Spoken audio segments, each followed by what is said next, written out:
Hi, I'm Karen Colligan. Welcome to the Smart People Think podcast. I'm the founder of a leadership organization called PeopleThink. We help companies develop, engage, and keep good people. This episode is called The Best Leaders Continue to Learn. You know, it's easy to become complacent at the top. You may tell yourself, I'm way too busy to carve out time for learning. Or even, I've maxed out on my learning capacity. In other words, I already know it all. Here's a newsflash. You really don't know it all. And there's always more to learn. The strongest and most successful leaders recognize the learning journey never, ever ends. Leadership and learning, there really are no options. They go hand in hand, and yes, you can't have one without the other. People tend to have one of two mindsets. One, a fixed mindset, or two, a growth mindset. A fixed mindset is when people believe their innate qualities, such as intelligence or talent, are fixed traits. Any success they achieve is directly correlated to those fixed traits. Therefore, there's no need to continue to learn new things. Why bother? I'm smart. I'll figure it out. I'll wing it. And that is just plain wrong. People with a growth mindset believe their innate qualities are just a starting point, and those qualities can be further developed through continuous learning. Carol Dweck from Stanford University coined these terms and found that most successful people have a growth mindset. No surprise there. They have a love of learning. They're curious and they're interested, and they recognize they do not know it all. PeopleThink recently did a series of interviews with experienced leaders. We wanted to learn about their leadership journeys and what they each considered the keys to their success.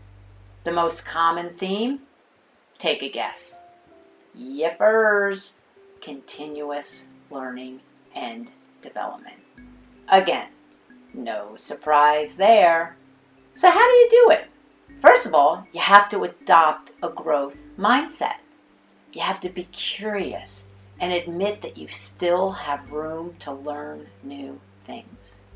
Recognize that investing the time to do so will benefit you, and your learning will also benefit your team. Follow these 3 steps to move towards a growth mindset.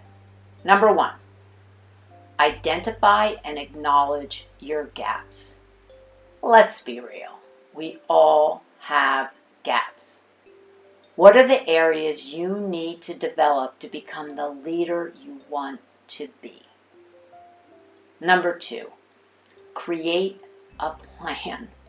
Select 1 or 2 priorities from those gaps to focus for the next 3 months. Carve out and schedule the time to focus. If you don't make time, there will never be any time. And before you know it, 3 months will have passed and you haven't done a darn thing. Did I say create a plan and schedule time? I sure did. Number 3, execute the plan. Post your plan somewhere visible. I don't care where it is. Your calendar, your refrigerator, your desktop. Somewhere that you can see it on a regular basis. And you'll need to stay focused and find someone to hold you accountable. There's nothing better than having someone to review your progress, give you a pat on the back, kick you a little bit in the butt to say, hey, what you doing? You need to do a little bit more. An accountability partner is a very strong motivator.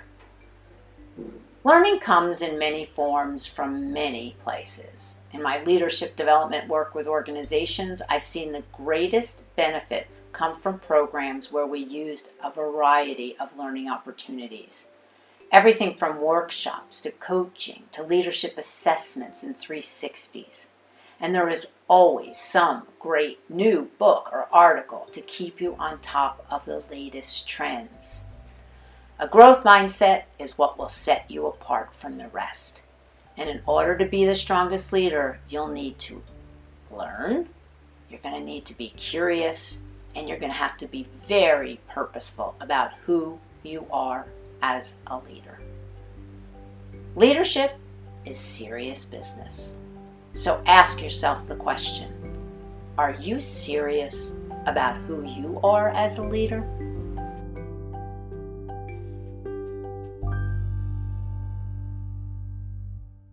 Thanks for listening.